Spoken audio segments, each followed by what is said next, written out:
My name is Malkia Wakuika, and I am from DR Congo, and I am 18 years old.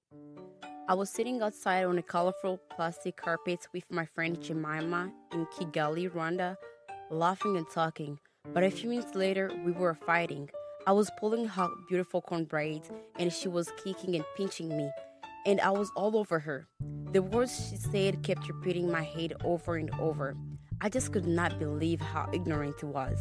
I mean, where did she get the audacity to say, why should girls even go farther in their education? As long as they know how to read, that's enough. That's the point of education, isn't it?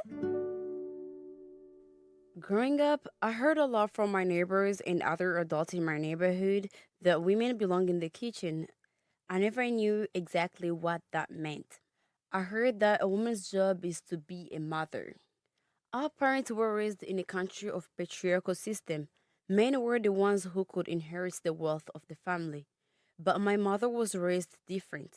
She was raised to be a strong, independent, and phenomenal woman. She raised me to be a confident and an amazing lady. My mother stopped going to school after she got married. My father had always encouraged my mother to pursue her education. He was an intellectual man and always supported my mother in her education and always empowered her. After giving birth to her fifth born, she continued her education. Most of women from my country, once they get married, they immediately stop going to school because they have more responsibilities. My mother went back to school because she wanted to set a good example to us, even though it was hard for her. She did not stop until she graduated. Our parents came to break up the fight and asked what happened. My little sister, who was enjoying the fight, told them what happened as Jemima and I stared at each other like lionesses ready to attack again. My mom looked at me and there was no sign of disappointment on her face.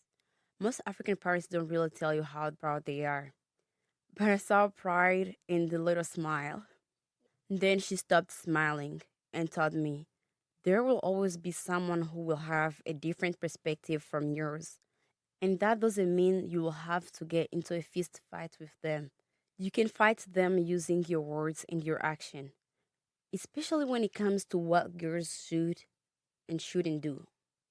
I felt like for a long time men have been owning women, and that needed to stop. I mean, why does one gender have control over the other? Why can't both genders work together in harmony? Little boys shouldn't be taught that they're in control of everything. When something goes wrong, they feel like they have lost control. It destroys them from the inside. Telling a little boy not to cry because only girls cry, that's not giving them an opportunity to express their feelings.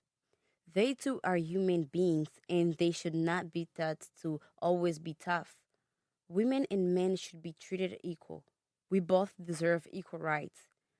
I would like one day to watch the news and not hear she's the first female to do this or she's the first female to do that. I would like it to be seen as normal.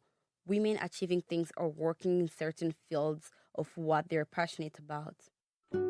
Every day when I close my eyes and imagine living in a place where there is no patriarchy and no misogyny, it is a place of indescribable beauty. I don't want to be defined based on my gender. I want to be defined based on what I know.